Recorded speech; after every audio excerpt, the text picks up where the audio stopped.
All I need is your support to make Anioma and Igbo state.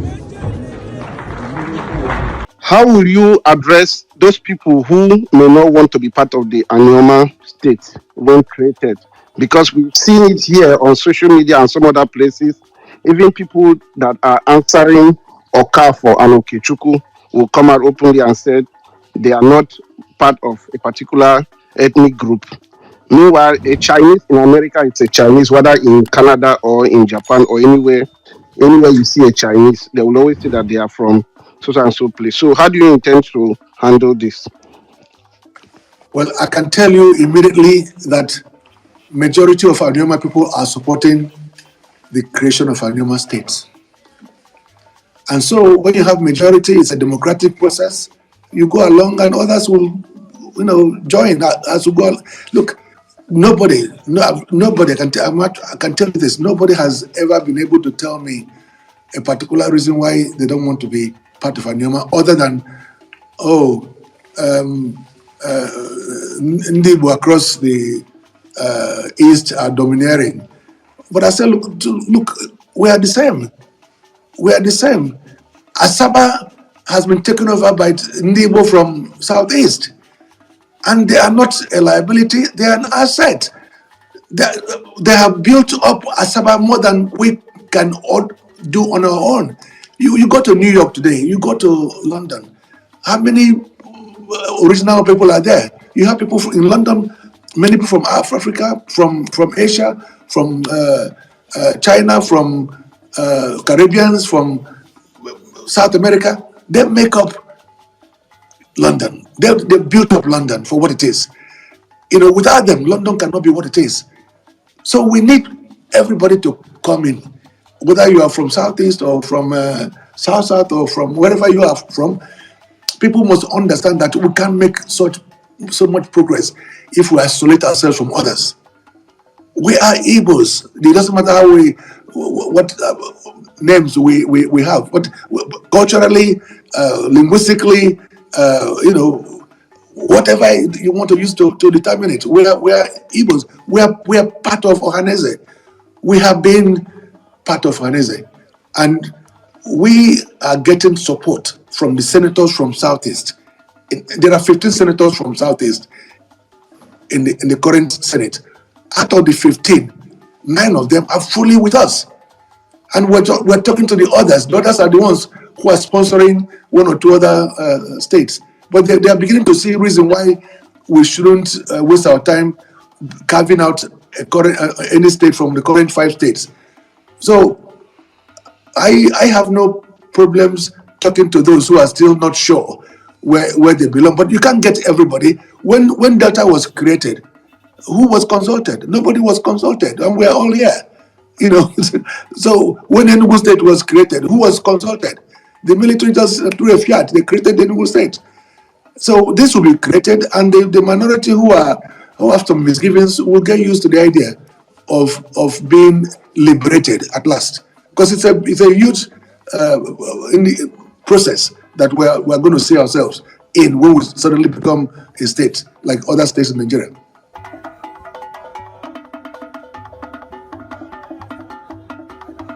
There's been an outcry for one more state in Southeast for the Ndibo. And this state has been tagged equity state, just to make up, just like other zones, with the exception of Northwest that has 7. Ordinarily, of course, it would have been easier to say, okay, let every zone have 7 states. That would be brilliant, because then Anioma would just come from being the only one from South, would just become the 7th state in South. And then there will not be any outcry about South or not. But the fact remains that I am in the kitchen, as it were, and I know what is going on. And there is the move to create one additional state. And this additional state is because of the long years of injustice felt by Ndibo, the long years of marginalization of the Ndibos. And the question is, are we Indigo? Can we take advantage of this move, of this push of equity? After all, we've been clamoring for this state for 50 years or thereabout. But I'll tell you a story, a short story. One of my colleagues came to see me some 2 months ago, and before I began to speak, he told me, but I wanted to try to convince him to support Anioma project.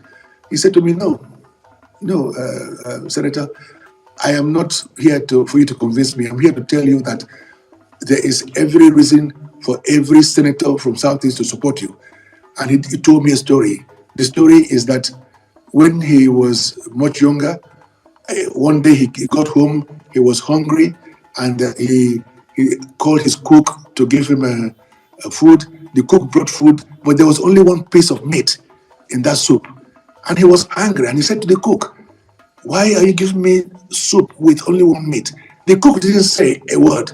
The cook simply took the plate to the kitchen, came back, and there was, lo and behold, 3 pieces of meat in the soup. So he said to the cook, "But why did you not give me? Who were you keeping it for?" At that point, the cook spoke. The cook said, there was only one piece of meat in the soup. But since you insisted in being given more meat, what I did was to cut it into 3. So the fact remains that all the states of Southeast, there are 5 states. They have 5 states already. Nibos have 5 states in Southeast. And there is no point to divide those 5 states. If you're seeking to divide it into another state or Blue state or Ekiti state or Ekiti state, you are just behaving like that cook who tried to be clever by cutting the meat into 3 to appease the master. So we don't need to divide those states. They are already there. Because when you divide those states, if you carve out one state from Southeast, the population of Southeast still remains the same. The landmass of Southeast still remains the same. The resources still remains the same. But by the time you come to Anioma, and by the way, because I've had meetings with Vanessa and the rest of them, they all support the creation of Anioma states. By the time you come to Anioma, there will be additional landmass, there will be additional population, there will be additional resources. And they know that we are very close to them. They're not pushing for anywhere from Ikwere. According to them, Ikwere people are not basically supporting or acknowledging their Igbo-ness. But we are. We fought with them during the Civil War. We have done many things with them. We are part of Ohaneze. One of the Chief Raf Uwetre was Ambassador Raf Uwetre, was the Ohaneze president. We've had women leaders, we've had others from Anioma who have been given those important positions in Ohaneze. So the point is that we need to expand. Nibo need to expand. So this is part of the argument. But don't worry about that, because I know that Anioma State is the most popular one now, because we have many important people from Anioma as well. And everything is going on well.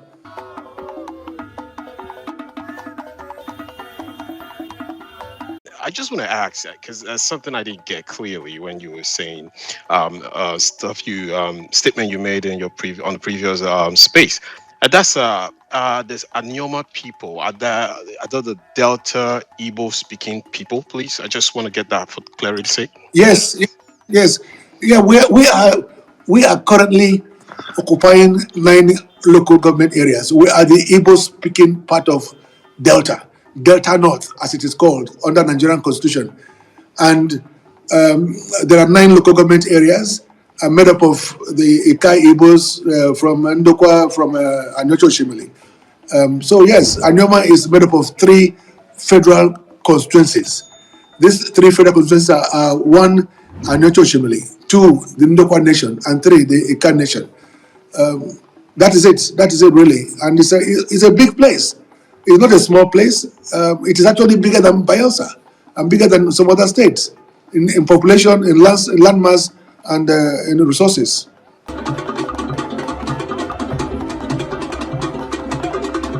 This narrative of people saying we are not Igbo and we are Benin.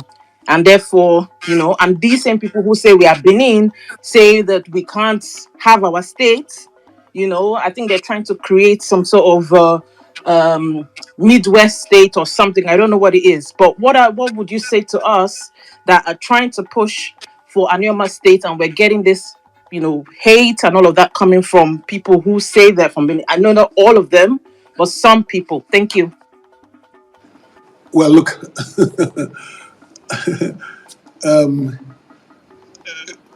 look, states are for purposes of administration. You can come from anywhere. So somebody said that Chinese are Chinese wherever they are. Arabs are Arabs anywhere where they are. Jamaicans are Jamaicans. So it doesn't really matter where your ancestors are from. From Benin, from Aguleri, from Inri, from Igala. It doesn't matter. We have all come to stay in one place called Anioma. That is what's important. And we are bound by our traditions, our cultures, our ways of our music, our food, our clothing. We are bound by it. If you see uniquely an Anioma person, you will know. You will know from their dressing, from their language. The variety of accents is just what is different. Somebody from Asaba has a different kind of dialect from somebody from Owashuku, for example, and somebody from Ndokwa and Eka. But at the end of the day, we're talking about one language, one culture, one people. So everybody should understand that. Just like the Yorubas are in many states, in 6 states, but they are still Yorubas in Kwara State. The Hausas in Kwara State. There are Fulanis in Kwara State. There are Igbos in Kwara State. And so what? What we want is good governance, a state where you can deliver and make life meaningful for the people. That's what matters.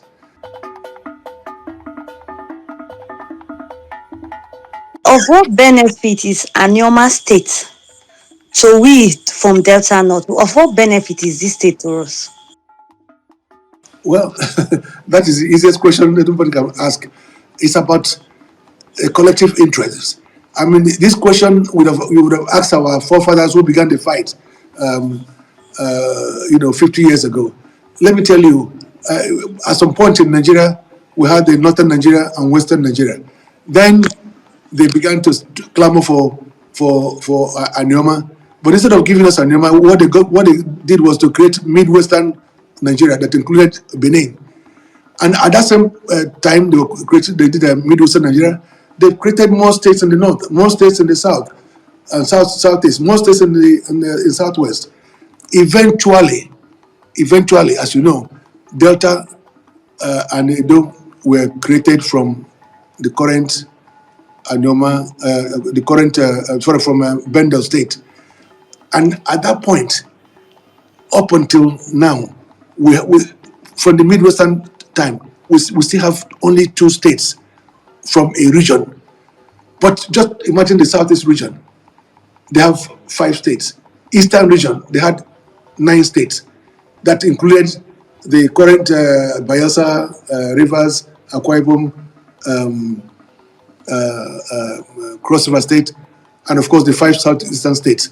So other states have been divided, other zones rather, but we have remained almost the same.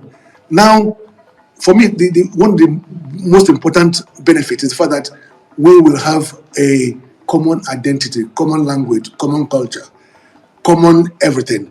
And because we are big enough for that to happen, we have the landmass, we have the population, then we have the resources to manage to grow faster and bigger. As I said from the beginning, we can have in our curriculum our language to be taught in schools. We can have our culture to be taught in schools. We can have our our other cultural things to be identified with, but currently we cannot, because in the current state, you know, are you going to just promote Urobo language without and leave out Anioma, or leave out Ishekiri or Ijo or Isoko, or so it is going to be a state that everything will function well. The population is manageable, the resources is there, and we are following up on what our predecessors have been clamoring for. You could have asked some question to our predecessors, the Asaba of Asaba, the Obi of Owa, all of them, they've been clamoring for it. And by the way, at the 2014 confab conference, Anioma State was one of those recommendations that were made to be created.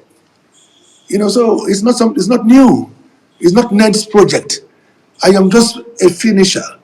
It's like in a relay. Somebody starts a relay, or that have the middle runners, and then towards the end, somebody finishes. That's the way I see my role, as a finisher of all that our people have started over 50 years.